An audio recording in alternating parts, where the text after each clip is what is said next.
séance de lecture du jeudi 9 avril. On avance dans notre histoire, on est presque à la fin, on observe les illustrations, donc vous sur l'ordinateur, moi sur mon livre. Il fait presque nuit, donc on sait que la journée est presque terminée. Les lampadaires sont ouverts, sont allumés, pardon. C'est mon indice du temps qui est passé. On sait que cette histoire, elle s'est déroulée sur une journée. On a observé le rôle important de tous les oiseaux.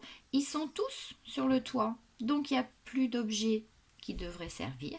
Pourtant, il reste encore un peu de bazar à Gustave. Et Gustave a l'air d'avoir un sacré problème, hein. Il est tout cracra parce qu'il a bien travaillé. Mais que va-t-il faire?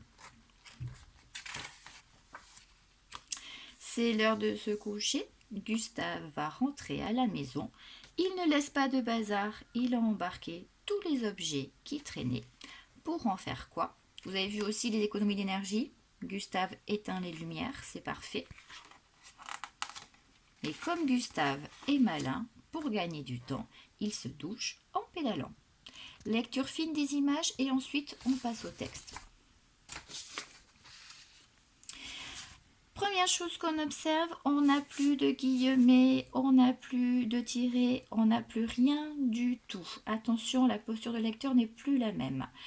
Quelle journée? Il reste à Gustave une dernière tâche à accomplir, prendre une bonne douche, car il n'a pas manqué de se salir. Y a-t-il encore quelque chose qui pourrait lui servir? Vraiment plus rien? Ah, mais si, enfin! Là, on travaille également sur les registres de langage, puisque ce qui est compliqué à comprendre, c'est il n'a pas manqué de se salir. Ça veut dire qu'en vrai, il est tout sale parce qu'il a beaucoup travaillé. C'est la tournure de la phrase qui est compliquée et qui est intéressante à expliquer. Une dernière tâche à accomplir, c'est pas connu des enfants forcément. Tâche, c'est-à-dire qu'il a un dernier boulot.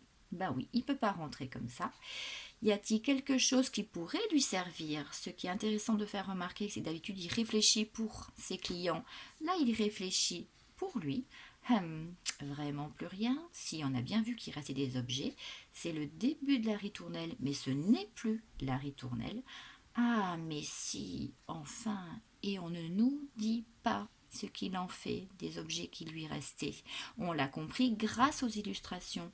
Une posture de lecteur se construit avec une observation précise des images et une lecture fine du texte.